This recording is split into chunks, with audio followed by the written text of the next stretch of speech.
Donc, on retourne sur le menu en haut. On clique sur commande en ligne. Prendre une commande. Donc là, je clique ici. Je sélectionne le client. Donc là, c'est client test que je viens de créer. L'adresse de facturation, donc voilà, ça c'est du coup ça, là si je laisse par défaut, ça va être l'adresse que j'ai créée lors de l'inscription. Si la personne veut livrer ailleurs, je vais pouvoir ajouter en fait une autre adresse en cliquant ici, même dans un autre pays, hein, c'est possible. Donc maintenant je vais cliquer sur ajouter un produit. Sur ce menu-là, UGS, je clique jusqu'à trouver les produits que je souhaite. Mais je peux également taper ici, par exemple, fast pour trouver le fast forward et hop, le Power Duo. Je peux ajuster la quantité.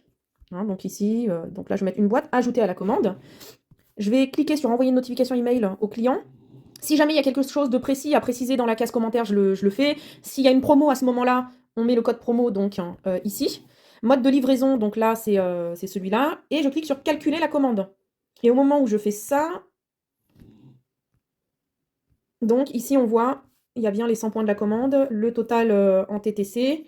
Je clique sur l'utilisateur adhère aux termes et conditions et je clique sur enregistrer. Si jamais la personne me dit « Ah, finalement, j'aurais bien aimé que tu rajoutes un spray », avant que la personne paye, je clique ici sur « Action ». Je n'ai pas besoin de refaire la commande, je clique sur « Action ».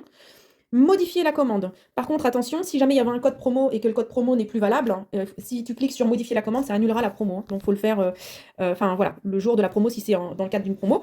Et sinon, tu peux le faire n'importe quel jour. Admettons, le lendemain d'avoir créé cette commande, la cliente ou le client me dit rajoute-moi un spray, bah, je clique du coup sur modifier. Donc là, je descends et donc, je rajoute le bêta essence par exemple, ajouter à la commande. Et voilà. Donc, je scrolle vers le bas, je clique à nouveau sur calculer la commande pour qu'elle soit du coup actualisée. Je scrolle un petit peu et on voit que là, le montant a augmenté.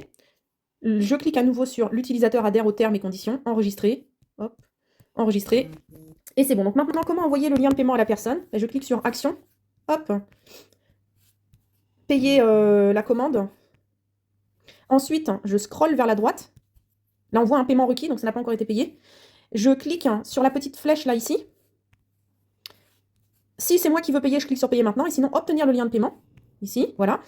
Donc, il y a deux choses là. Si je clique sur envoyer le lien, ça va ouvrir un email pour que j'envoie le lien de paiement à la personne par email. Le mieux, en fait, c'est de cliquer ici sur ce lien-là, donc de faire un copier-coller du lien en entier. Voilà. Je clique sur copier et j'envoie le lien à la personne.